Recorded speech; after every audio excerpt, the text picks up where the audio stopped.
Meeting with Pledge of Allegiance.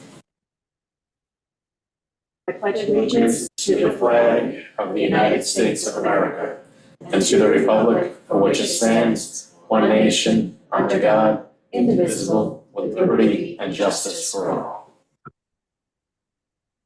Okay, as our new policy in 2024, any members of the public who wish to speak on something that is not on the agenda. I see Sean Davey, you have your hand raised? Yes, can you hear me? Yes. Yeah. Hi, good afternoon. Relatively quickly, I applaud your efforts to look at some sort of septic triggers or requirements. So I think that's great progress. A couple of things. One, it sounds like maybe you were going to look at transactional data to kind of get a sense of the impact of that. My only concern in that being the main driver of the effort is that we may have missed the window if the last couple of years we've seen so much activity that we might see much less activity going forward. And so if that's your main driver, it may not be as effective as we would hope. But presumably you're looking at that and kind of can discuss what other options there are. Do we have a sense of how many cesspools still exist on the island, either anecdotally or in hard data, or is it possible to get the data? Because it would seem that that's such a big risk factor that's potentially still out there. And in your efforts to kind of improve septic and waste, that would seem like one at the bottom of the bad pile that you really need to kind of think about. Did we gather any of that for the comp plan? I'm working on it. Yeah, it's actually something I'm currently working on. I'm working on identifying the properties that have already installed IE systems, the properties that have systems that were installed after 1980, and the systems that predate 1980, because the predating systems are typically the ones that are going to be block, brick, or non-conforming with health department standards. So I'm working on that right now, Sean.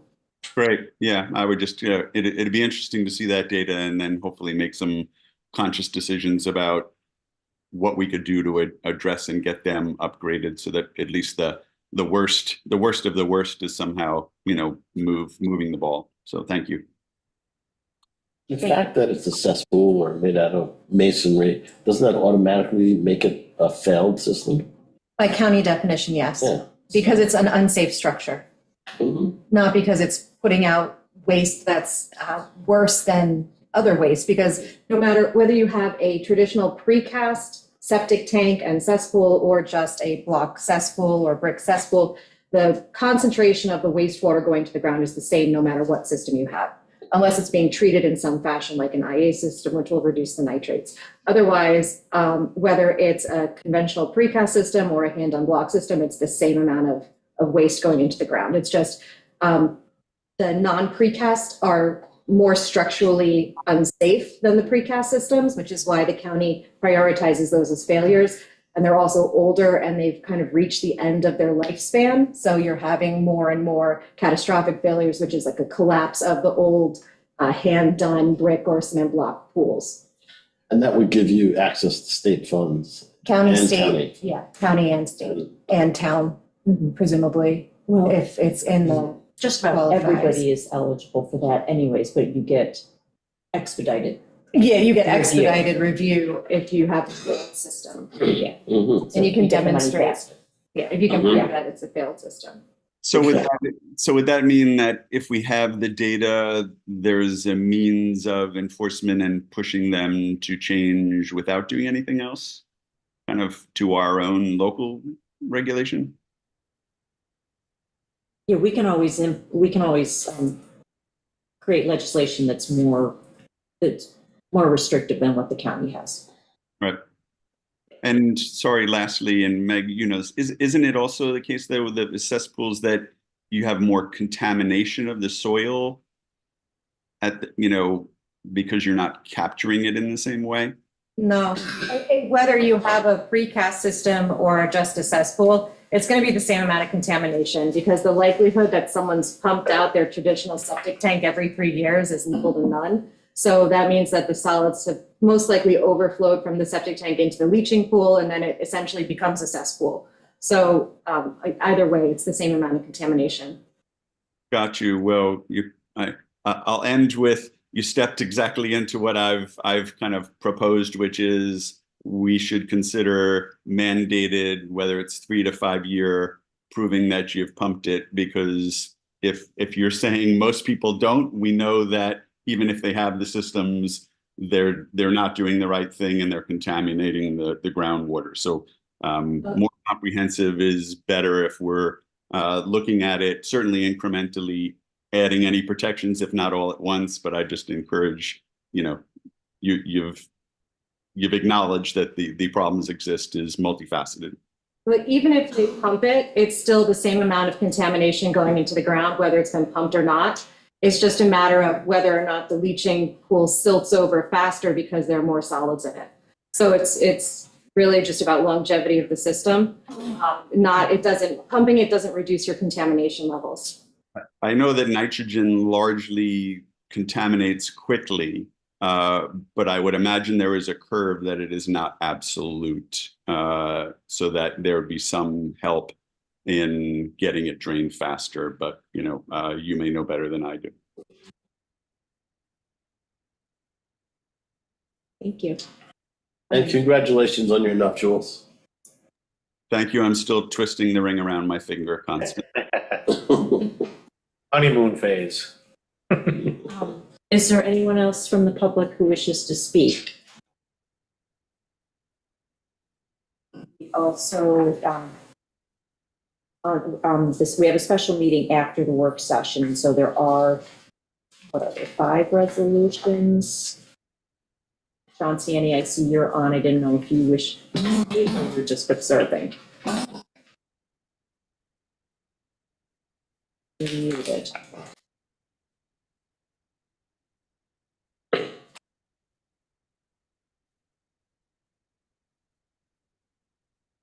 Not getting anything. Okay.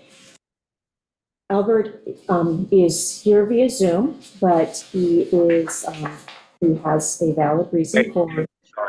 There's John. Okay. Yeah. And you're talking. Okay, and you're talking about ice cream trucks, so I need to recuse myself. Okay. Bye. Thanks, Marge. Thanks. Bye. Hi. John, we received your request about the location of parking your vehicles. Okay. So I don't know if Ken has reached out to you yet, but we were going to see Go ahead. if we could have the food truck and your truck go down to the beach at the same time to see what we can actually fit there without blocking off access to the bathrooms or access to the pavilion. I was actually going to ask Amber if maybe we should hold off with the resolutions for the ice cream until we get that answer. Okay. So my truck is in the process of just being finished on the inside and wrapped. So I wouldn't be available till after the 11th. Okay. I mean, I can give you the exact measurements with the generator if that helps. No, we're gonna need the vehicles actually there. Okay. All right. So as soon as the truck is ready, I can get a hold of Ken and come down. Yeah, you could have amended it, but Chief, did you have something to add? Yeah, I think the town council suggested what I was going to also suggest is, I would say do it as is and we can amend it. It gives us time to fully review the site before we make recommendation. So you're recommending pass this current resolution, and then if we need to amend it later, do it? correct. Yeah, as is. Okay, that's fine. Yeah. I did speak with Kenny today. He will link up with them in the next couple of weeks. It'll give John time to get his vehicle prepared, and then we can look at it collectively and make recommendation back to the board after that happens. All right, that sounds good. Okay. You all right with that, John? Yeah. I mean, whatever works. I mean, just Okay. you know, I mean, you guys got the letter that I sent in, and then that was basically what I was asking, just that we be put in the same spot as long as there's enough room. And, we'll go from there. Okay, yeah, because you guys are gonna have new trucks, the Islander is gonna have a new truck this year, so it's not the same as last year's. So in order to really see what it's gonna look like, it would be nice to get them all down there and know that it'll work. Yeah, plus their vehicles. So God Right. forbid anybody need to get in there, we could just pull them away. You know, you don't have to hook it up as a trailer, and, you know, that definitely should cause less of an issue. Mhm. Yeah, so we'll evaluate that, and if we need to amend the resolution later, we can. Okay, as soon as I get the truck, I will get back to you guys, and hope to see you soon. All right, thank you. Thank you. We can get Amber back.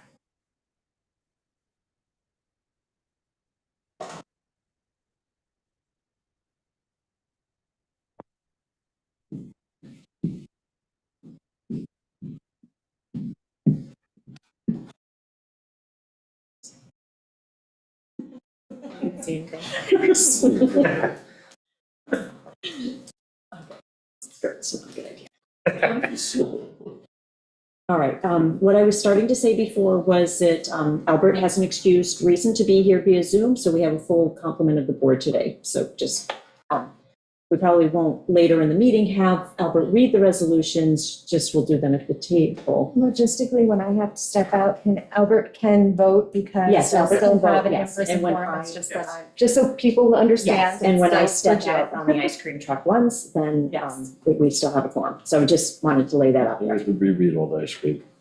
All the- Yes, yes, exactly. Yes. Okay.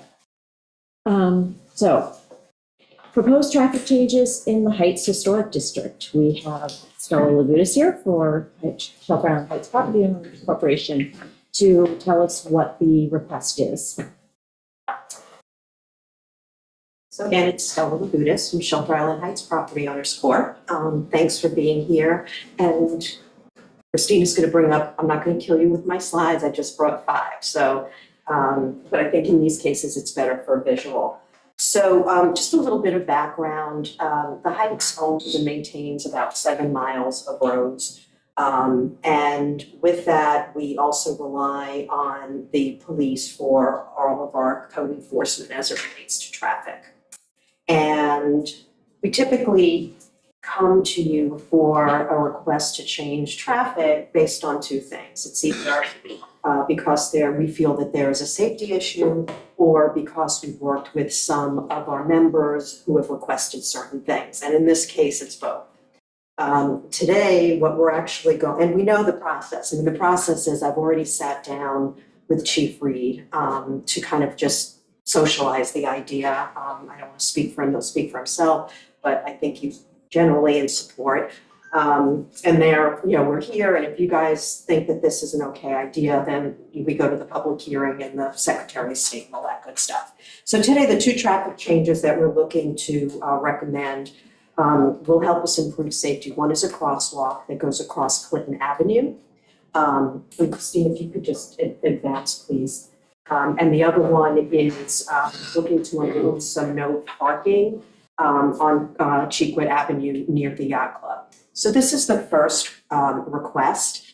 And if you look at the red circle, you'll see where it is we're hoping to put in a crosswalk. Now, this is actually, you see the red circle, you see the dots. So all the white dots with the white arrows are kind of ways that people go to the Yacht Club. And, junior sailing, all the events there. And, by its definition, the Heights is a walking community. So people walk a lot. And when you're cutting over Clinton, that's also the ferry queue. So that ferry queue, and of course I'm taking off my ferry hat, kind of exacerbates the situation, because when it's not trafficky, you've got people who are sometimes in a hurry to get to the ferry. So, you've got traffic there for a couple of reasons. So Christine, if we can go to the next slide. So what we're hoping to do, if you look at the top picture here, you see that, I think it was in it was probably 2016, we had come and asked if we could put this particular, I call it the crosswalk that complements, right? So that crosswalk on Grand is already in place. And that's really called the Bay Avenue extension. So whether you're coming from the Upper Heights down Bay Avenue or you're coming through Prospect Park, right now you can safely cross Grand Avenue. We've got all the approved signage there. People have to stop. It's a New York requirement. And then they continue across to where the tennis courts are. So on the bottom slide, it's really where we're proposing to just continue, right? Put in the crosswalk where you leave from one part of the sidewalk to the other part of the sidewalk. And this way you can make your way down to the water, down to Deering Harbor, and you can take what we call Cedar Avenue, which is really an easement. People can walk on to the yacht club. Next slide, please, Christine. The second request really was born out of conversations that we had with the yacht club. And the yacht club, obviously they're growing, junior sailing program, they've got lots of events going on, races, etc. And what you have is when people are parking on both sides of Chequet, it's just really not a good plan if, God forbid, we need to get either a fire truck, an emergency vehicle there, etc. So I think what's been happening is there's been some yellow tape that has been put up over the years on the north side of Chequet, basically from the park, the open space, which is near the ramp that goes down for the junior sailing program, all the way down toward the end or the western side of 7 Chequet. So if you look at that picture, there are 2 X's there. And that's the proposal. The proposal is that we make it a no parking on that north side of the street from May 15th to September 15th, which is consistent with what we've been trying to do with all the other no parking around the island. And as I said, we do have the support of the yacht club. We've been working very closely with them this year for the first time in a very long time. We're going to allow the junior sailing program to park their dollies on Chequet Park, so we have fewer people crossing. So I feel like we're really improving safety, but from an emergency vehicle perspective, we still have that issue that we would like to more formally address other than using yellow tape. So I'm happy to take questions, but those are our 2 proposals. With the no parking, have the homeowners weighed in that area? Yeah, we have, and we've spoken with them, and they're fine with it. I think the fact that it's defined is helpful. I thought the entity that would push back the hardest would be the yacht club because, obviously parking's so tight there.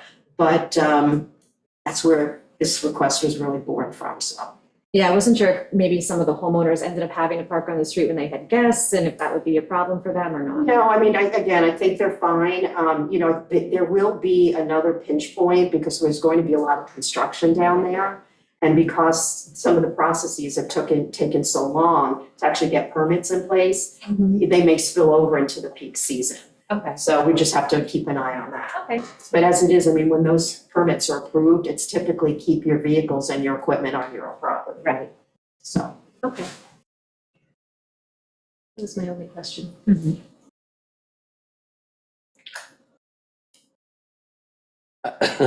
I think it might be wise for me to just step out for this. Okay, yes, the affiliation with the yacht club. Yeah. I have a relationship with the yacht club, and I do want to clarify that I have not been part of any of these discussions That is true. internally, That is true. and that was purposeful. And so when we get to drafting this legislation, then we'll keep that in mind, that you'll get recused at those portions. Yes. Okay, great, yeah, I'll do that. All right.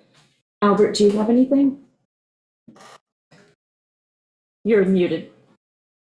No, thanks, Amber. I think it sounds good. I mean, it's a safety measure. It's a win-win. Yeah, I don't have a problem with it. I didn't know that was an easement, that you could walk down to the water there. Yeah, So I learned something new. Yeah, so it's along Deering Harbor, and also Willow Path actually goes from the yacht club all the way to the ferry. Okay, thank you very much. Thanks, thank you. Maybe you just let Benjamin know he can come back. You can come back in, Ben.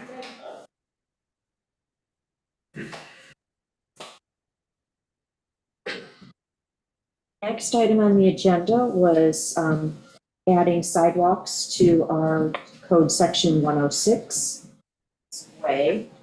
And so Stephen updated and we got a new copy yesterday for that legislation. So we talked about it, and yeah, I think the only question I had, which has now been included, is just including merchandise in the definition of obstruction. And then Stephen tweaked the definition for sidewalk so that it's defines the 3 feet portion of where obstructions are not allowed.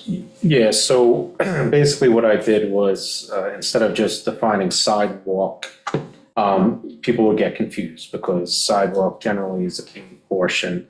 But there could be certain areas where it's paved and it turns to dirt, then it's paved, 5 feet, goes to 3. So what we're gonna do is just regulate a certain portion of the right-of-way, basically, that adjoins a road, and say in that 3 foot width from the curb, you cannot have any obstructions because you need to have an area that's free and clear of obstructions for pedestrian traffic.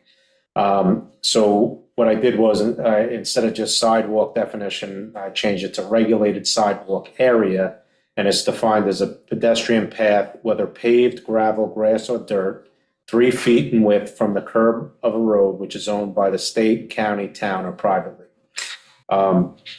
So that is the area that we want to, again, be the safe area for pedestrians to traverse.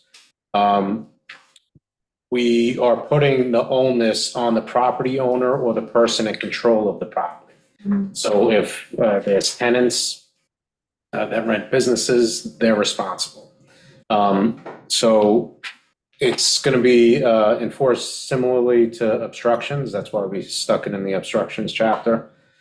So if there is an obstruction within a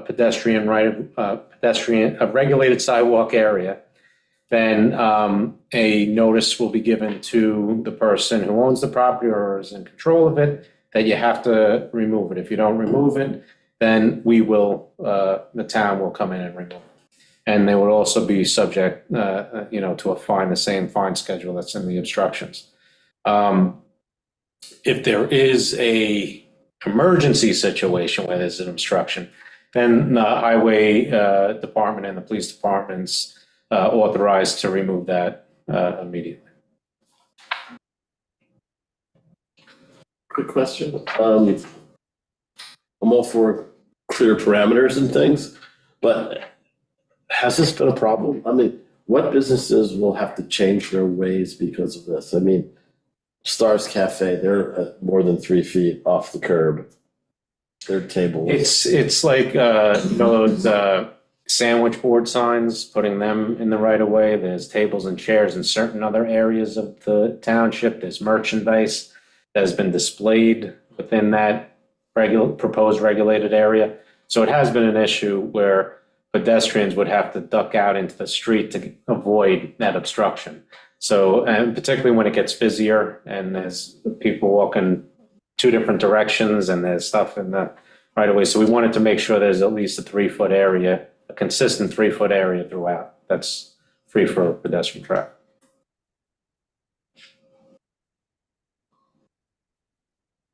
Yeah, I actually think that your regulated sidewalk area helped clarify some of the confusion that was happening before. So I like that change. Yeah.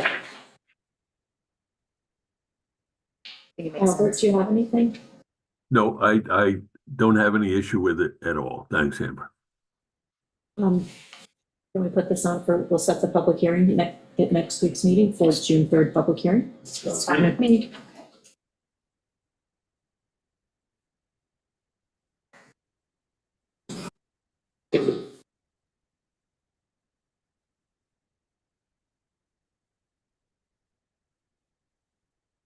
The next item, large home legislation.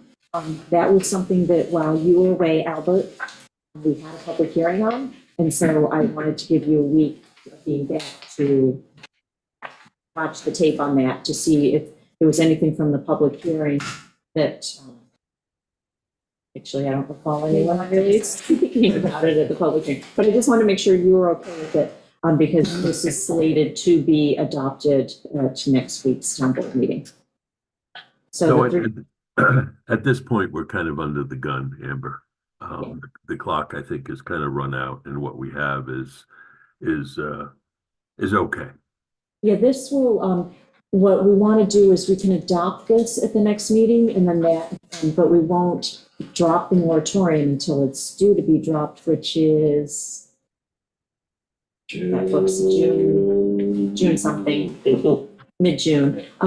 So it allows us to, we'll have the public hearing on the pyramid law next week. We're working on the proportionality law.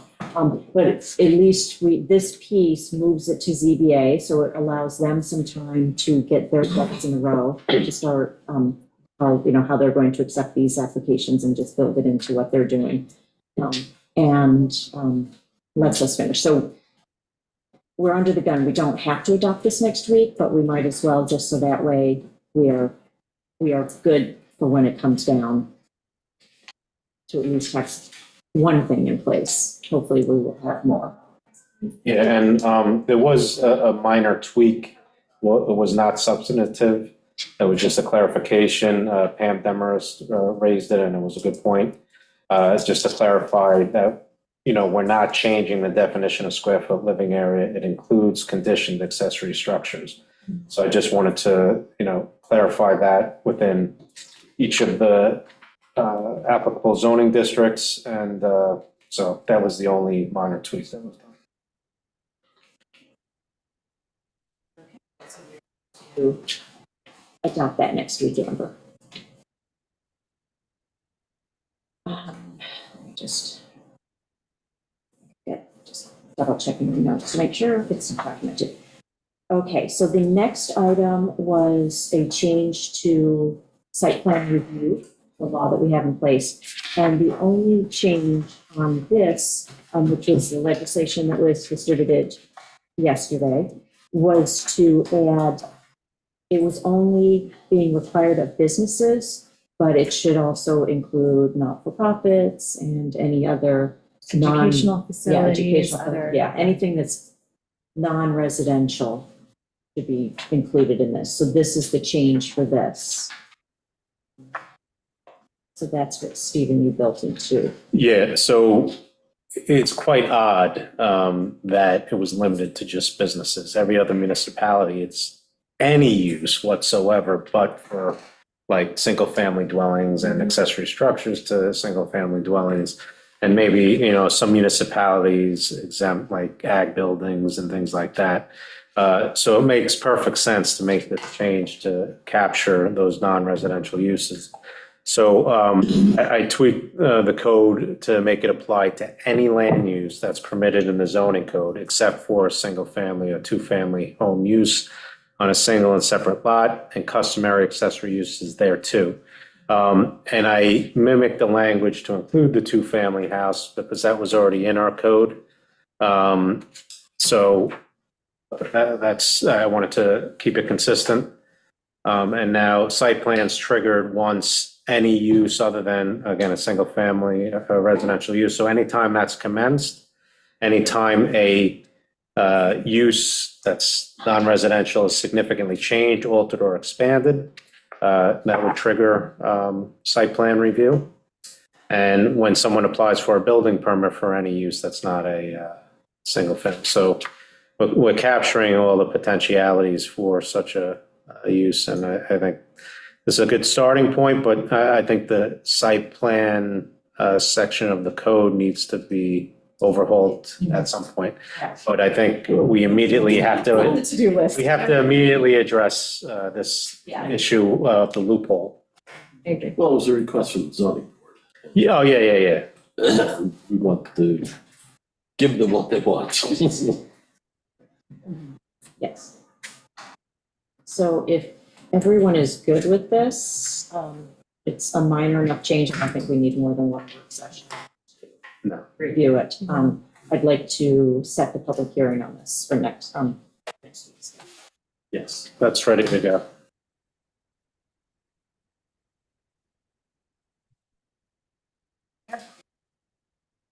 But along with that, we need to take on site plan review.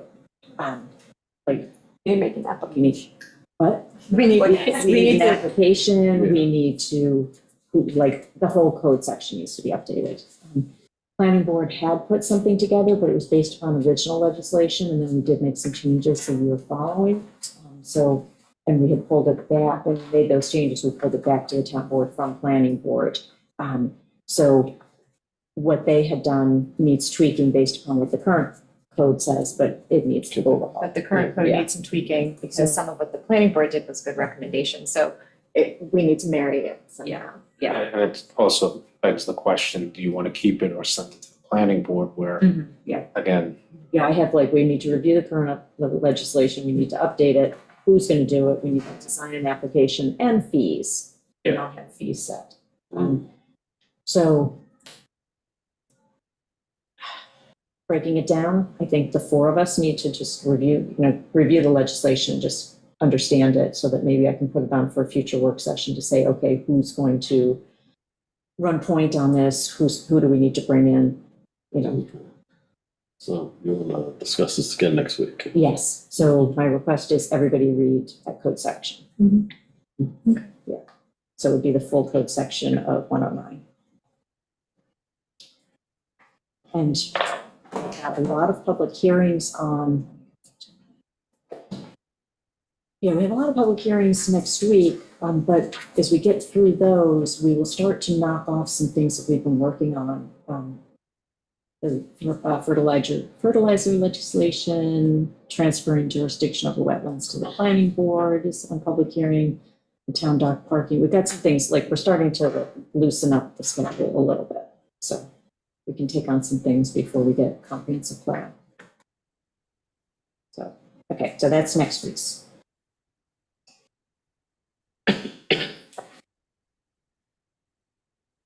Next agenda item is the dock fees, to review the final legislation. So,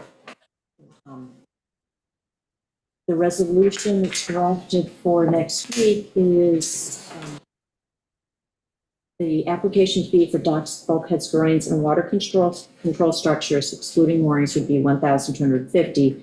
The permit fee for docks, bulkheads, groins, and water control structures excluding moorings would be $3,750. So that would be a total of $5,000 for the permitted dock from application to permit. Dredging fee would go down to $175, and repair fee would go down to $175, because we want to encourage that people do the repairs and not have a higher onerous fee. But we do have John Needham here, who wanted to speak to us about a little bit about the history, and you had some thoughts for us to consider? Thank you. Thank you, John Needham. Alumni. Esteemed alumni.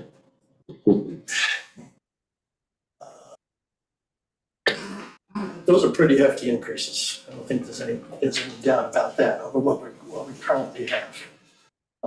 That's a judgment, your call.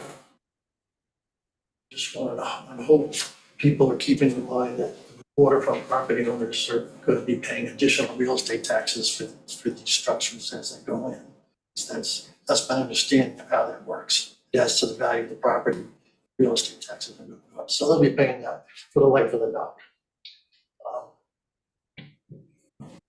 The other thought I had was that there are applications, and I'll give you both ends of the spectrum, where I was involved with the applicant, and he would approach me first and say, I want my application to comply 100% with the code. I don't want any issues with this.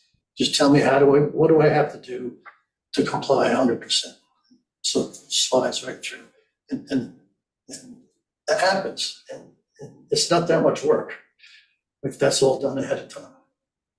Flip side of that, and I'm going to go back because I was there, was a property owner threatening to sue the 2 town board members personally if his dock wasn't approved. So I don't think those things are just going to disappear. So my thought was possibly having the fee structure reflect those 2 different scenarios. If the application is for a 100% compliant dock, that might be one fee structure, be a 2-tiered thing. For the permit, not the application of the permit. For an application that was looking for a variance, that might be a different fee structure. It's just a thought, some way to put a carrot and a stick for the resident who wants to just get along with everybody in the town. You know, I think back to Stuart Parr, who had, you all talking about docks now in Crescent Beach. And he had a property next to the swimming area. And at the time he wanted a dock. And his statement was, I live here. I don't want to be fighting with people. So help me comply. And the town found a spot down the beach. And that's where he built his dock. That was the end of that deal. Well, that kind of attitude, I think, needs to be rewarded and recognized. I guess there may be other ways to do it. This is just one thought that came to me. If I could just say a couple other things real quickly, which is I think that the new WMAC is doing a fantastic job. Those guys are working really hard, particularly Chairman Gary with the dock code revisions. So he's got his hands full, and he's taking it seriously. And that flows down to the members too. That I see that very clearly. I was never able to do these kind of revisions because it never occurred to me to put a requirement in effect because he needed that. They needed that. Another plus, I think I've done it, is having Bo, the harbor master, at the meetings is, I think, a huge plus.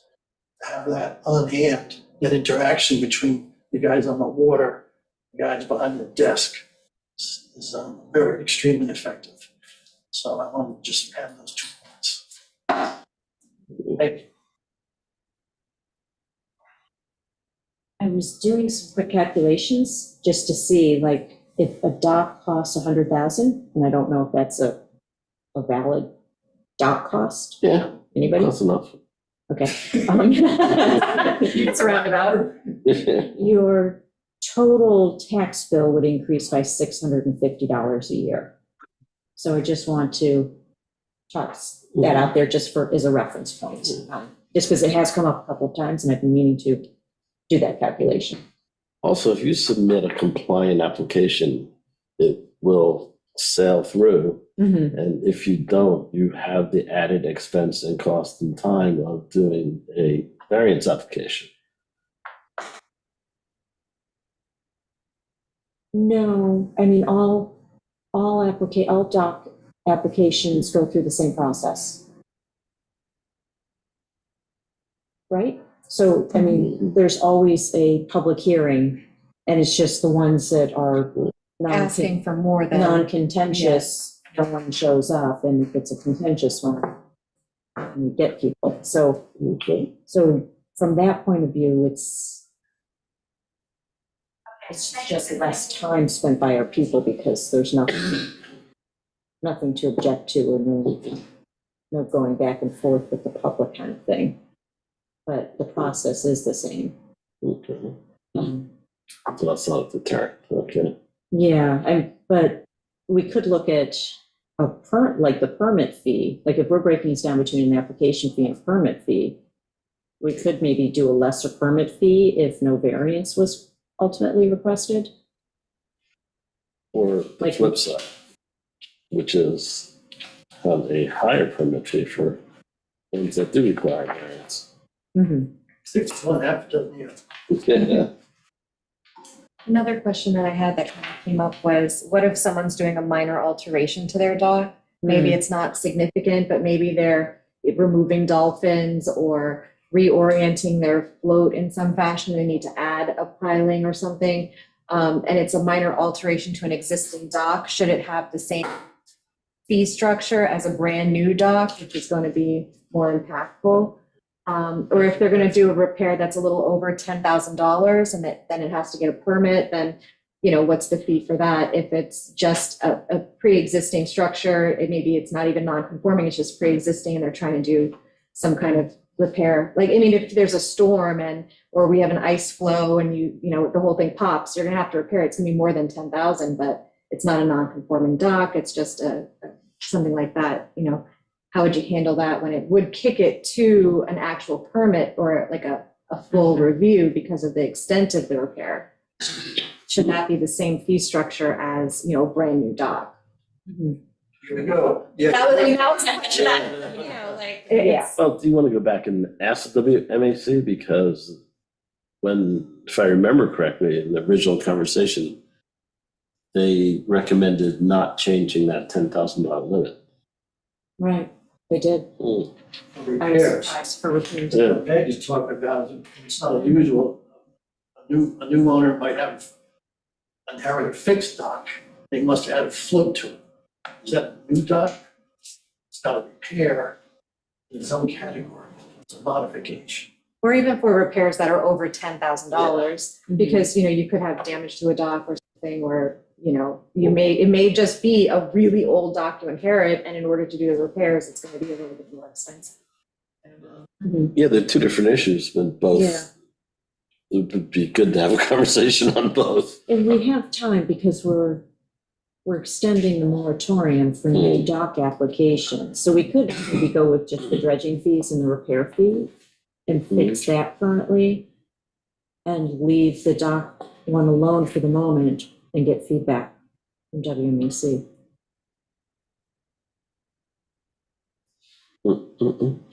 How? Well, because right now people are still able to do the dredging and the repairs, so I guess it would Yeah, make so I'm sense to saying- split it up so that. Yeah, that's what I was saying, let's pass Yeah. those next week. Yeah, And then since nobody can do anything with applications right now, right, get that cleaned up, maybe yeah, although actually. more both clearly heads, defined. But, The bulkhead would fall into that repair. oh no, No. a new bulkhead, but I don't think we have any new we bulkhead don't. applications pending. Oh, there are a Yeah. couple pending. Are they replacements of existing bulkheads, or are they just brand new One that bulkheads just on non-hardy Came in properties? from Rob Herman. It's replacement, It's a replacement. it's a repair, but it's over 10,000. Right. Well, yeah, then it's not new, so, right, then it should be able to get reviewed, right? Yeah, okay. Go through the process in my head. We'll get there. Yeah, just get through. Something that, but there, I applaud you considering this. I sat in that bench. It was a huge difference. Oh, yeah. Just so people on Zoom can hear you and. I sat, See a beautiful face. when I was sitting up there was a huge difference between an application where the owner wanted to make sure it complied with everything, and an owner who brought in a team of lawyers, because I'm gonna get what I want. I don't care what the code says. Big difference between those two, and if somehow they should be treated differently by the town. So I think you're on the right track. I'll see you today.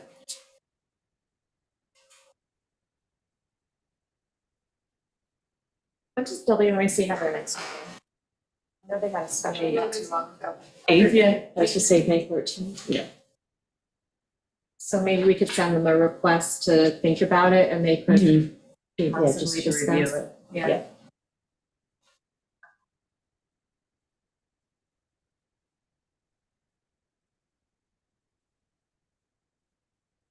Okay, all right, so then we will take apart this resolution.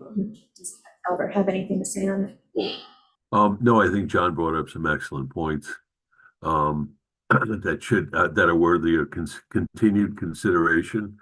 To further complicate Meg's point on a minor modification to a dock, on occasion there's a modification to a non-conforming dock. And when that happens, we usually ask for a reduction in that non-conformity, just to add another complication to it.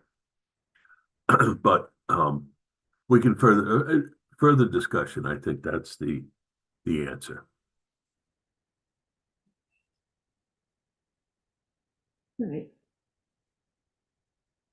And you So are we gonna, We're going to adopt the dredging and the repair fees at $175 each on Monday. And then we will put a request to the WMAC to review this. And to maybe come up with some basic scenarios and Yeah. maybe Schedule that would correlate. Yes. Yeah, and then the two liaisons, if you could make sure it gets discussed in depth. sure.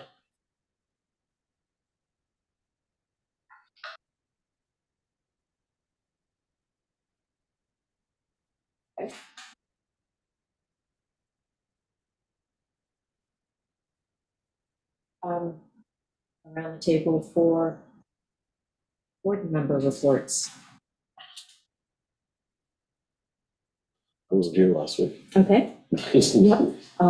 I have a few things, since Stella is here. We put on the town website, Chase Avenue between Grand and Cedar Avenues is going to be closed between 10 a.m. and 3 p.m. tomorrow to replace the sewer main. There will be staff at the top and bottom of Chase Avenue. Christina, do you have a picture? Yeah, if you could just bring that up. I think a picture makes it so much easier. Especially since I drive around often and kind of know the names of roads at times and other times, just know where I'm going.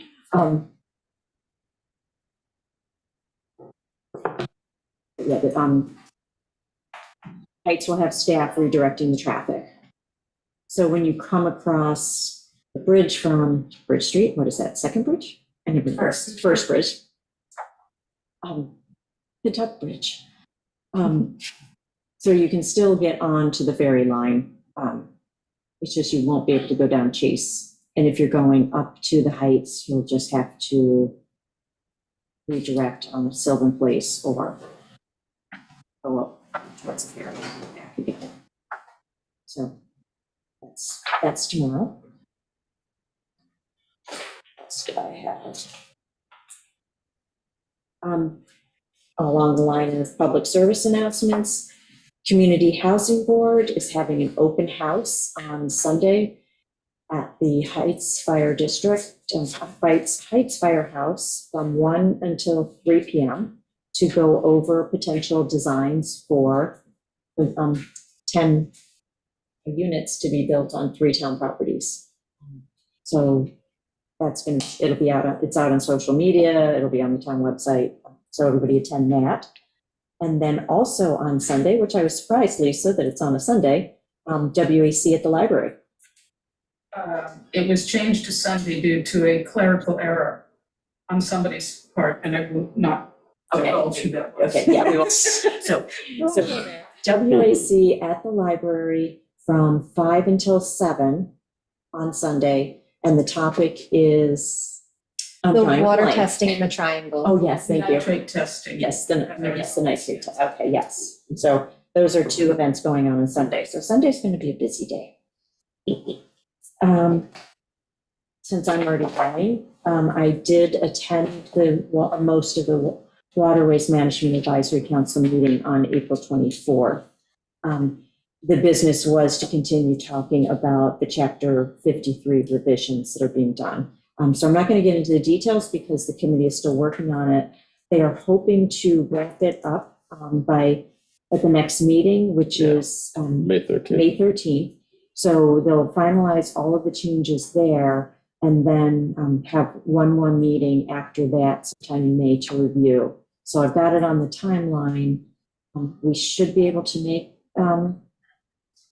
the dock code moratorium schedule we're putting in for the 3-month extension at the meeting. So the hope is that we will have dot code legislation to review in June, and we'd be able to set the public hearing June 24th and have the hearing July 15th and adopt by August 5th, which is just ahead of when we would expire on the 3 months. So hopefully, and WMAC is doing a great job working on this. So I think we will have something to review in early June.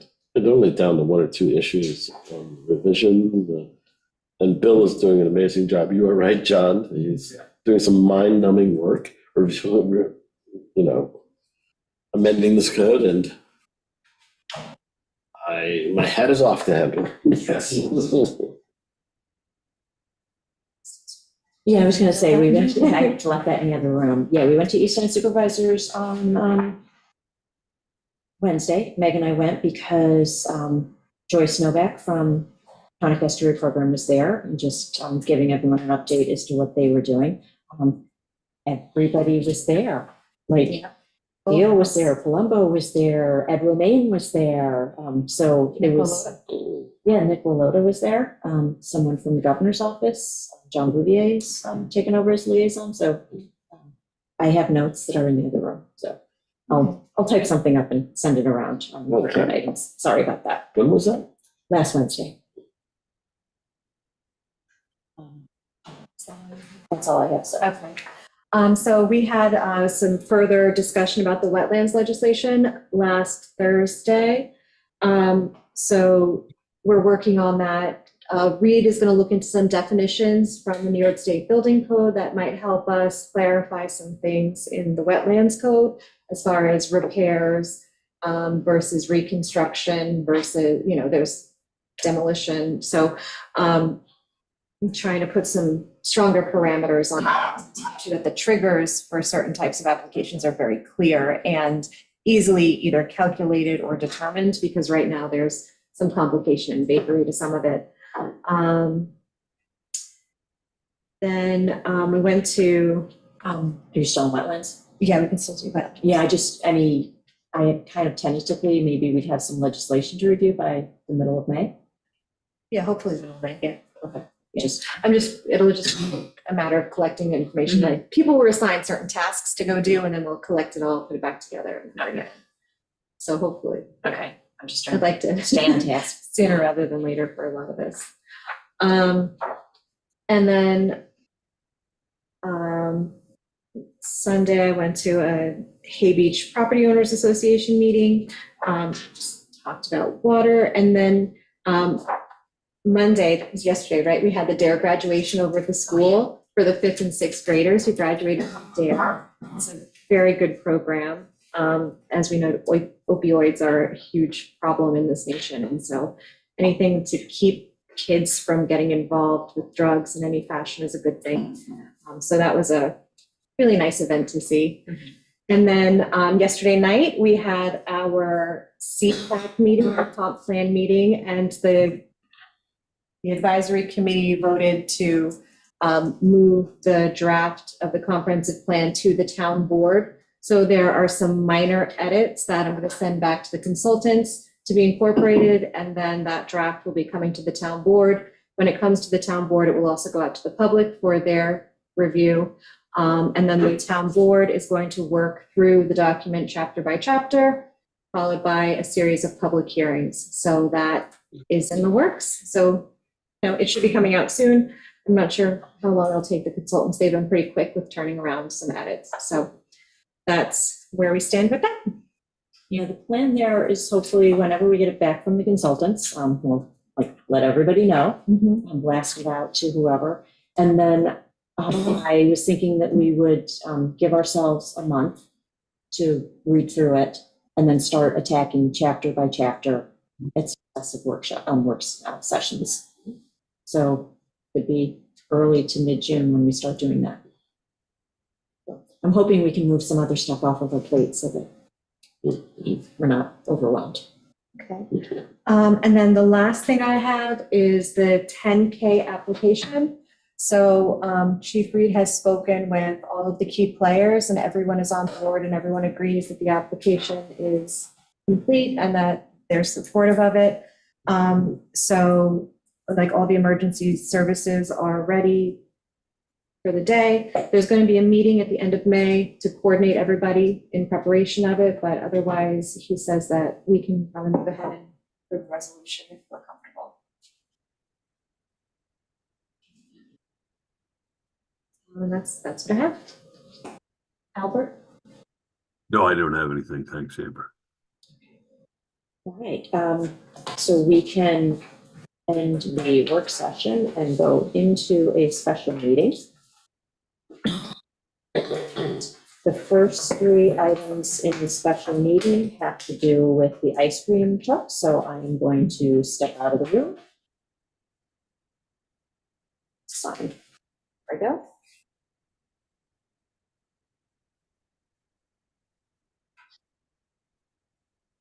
And I think because Albert is attending via Zoom, just to like cover our bases, do a roll call vote. Okay. And Albert, you don't have to read these. Ben and I will take turns reading them and you can just vote, okay? Okay, thank you. All right. Oh, smart one now.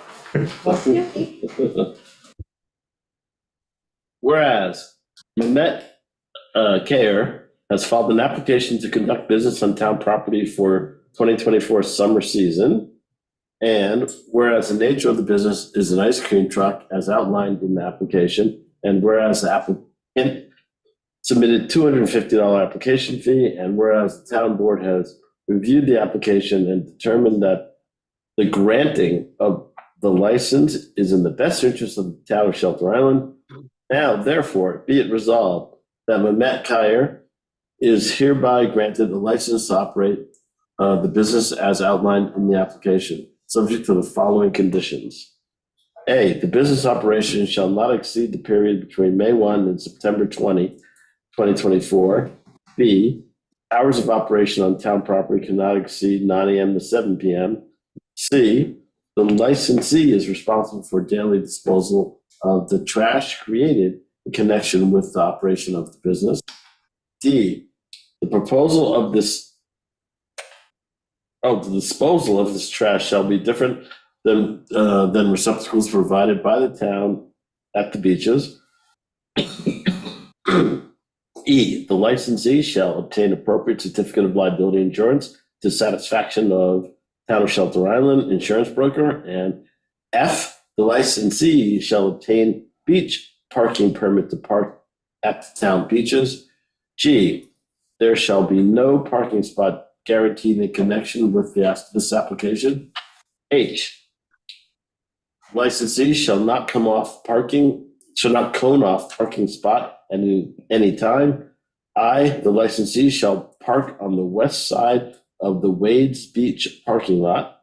J, the licensee shall adhere to vehicle and traffic law, section 1225B.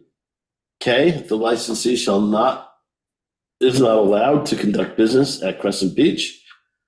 L, the licensee is subject to the execution of a commerce on town property agreement.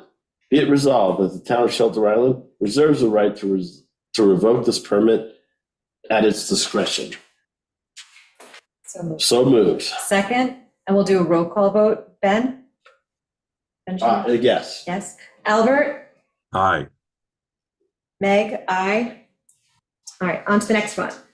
Whereas Tuck Shop, care of John Ciani, has filed an application to conduct business on town property for 2024 summer season, and whereas the nature of the business is to resell prepackaged ice cream and non-alcoholic beverages out of a Ford Transit van as outlined in the application, and whereas the applicant submitted $250 application fee, and whereas the town board has reviewed the application and determined that the granting of the license is in the best interest of the town of Shelter Island, now therefore be resolved that Tuck Shop is hereby granted a license to operate the business as outlined in the application, subject to the following conditions.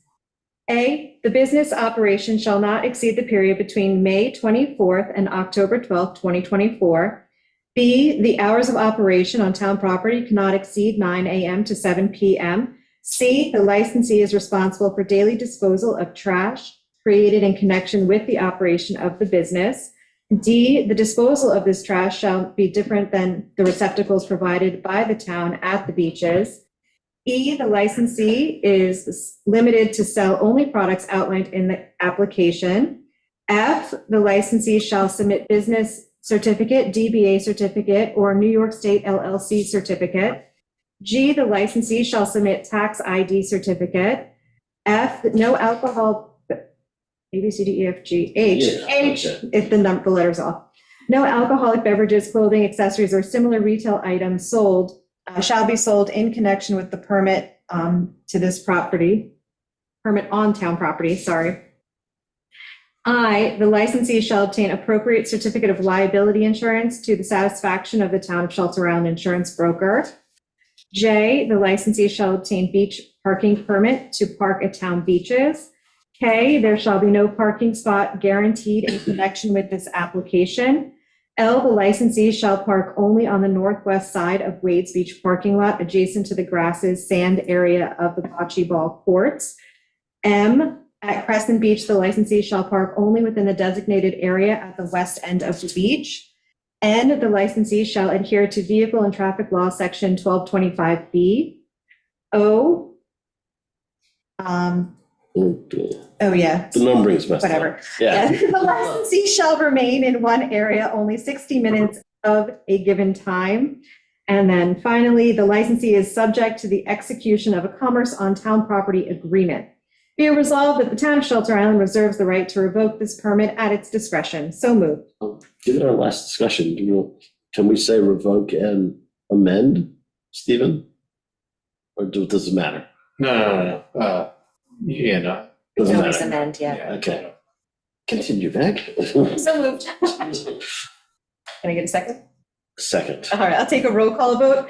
Albert, I'll start with you. Aye. Benjamin? Aye. Meg? Aye.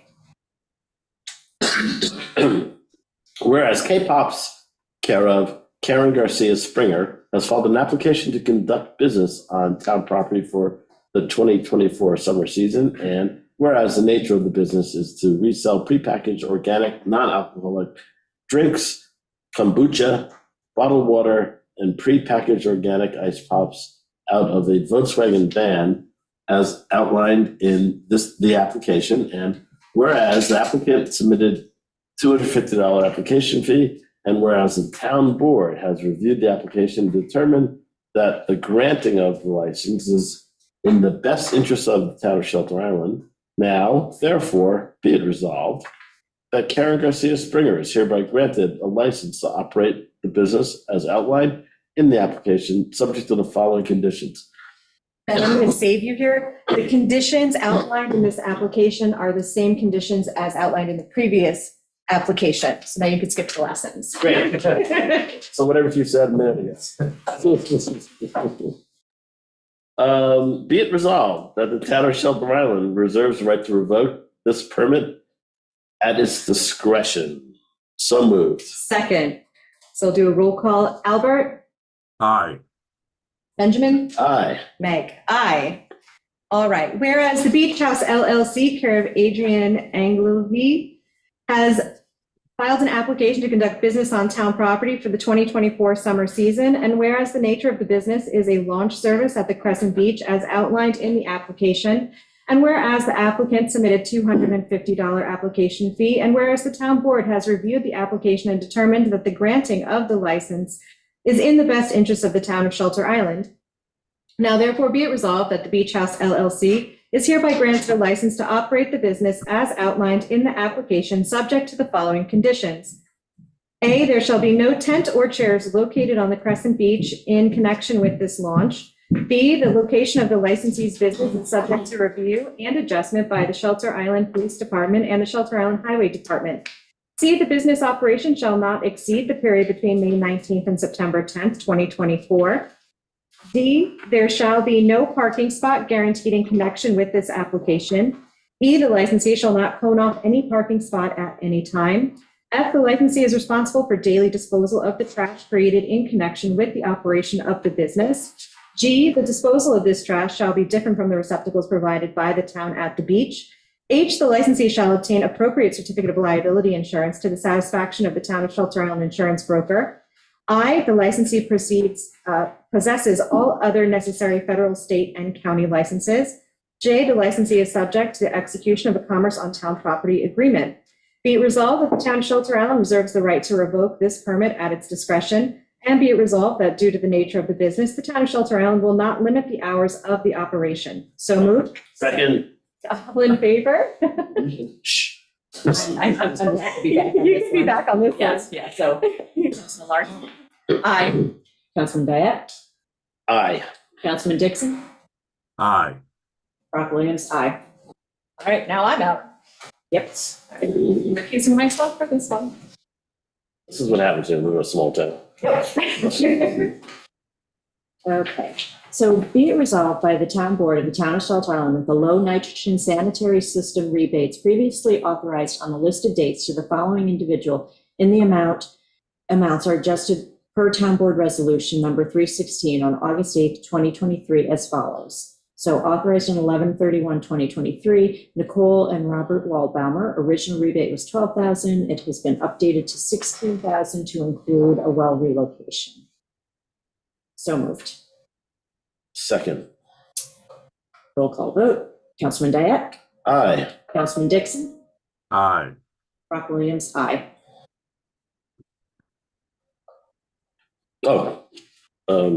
Whereas, I guess that's me. Yeah, whereas Charles and Linda Kraus have applied for a rebate from the town of Shelter Island under Chapter 88 of the Shelter Island Town Code to install a low nitrogen sanitary system for property located at 34 Hilo Drive, Shelter Island, New York. And whereas the Water Quality Improvement Advisory Board, WQIAB, has reviewed the project and recommended a conditional rebate of up to $16,000 be awarded. Now therefore be it resolved that the town board hereby adopts the findings of the WQIAB and approves the applicant for a conditional rebate of up to $16,000 in eligible costs upon completion of the project and subject to the applicant's compliance with and completion of all terms and conditions of the conditional rebate agreement. And be it further resolved that a copy of this resolution shall be given to the Water Quality Improvement Advisory Board and the Building Department. So moved. Second. Roll call vote. Councilman Diet. Aye. Councilman Dixon. Aye. Rock Williams, aye. Okay, that's it for the special meeting. So I will entertain a motion to close the special meeting. So moved. Second that. All in favor? Aye. Aye. Right, and we're back to our work session, and we wanted to go into, it wasn't on the agenda, but something came to light this morning. We want to go into executive session, supposed to discuss a legal. Yeah. Well, yeah, you could do it either way, executive session, litigation. Litigation, discuss litigation. Okay. So, I make a motion. Okay. Go into executive session to discuss litigation. okay, second. All in Yes. favor? Aye. Thank you, everyone.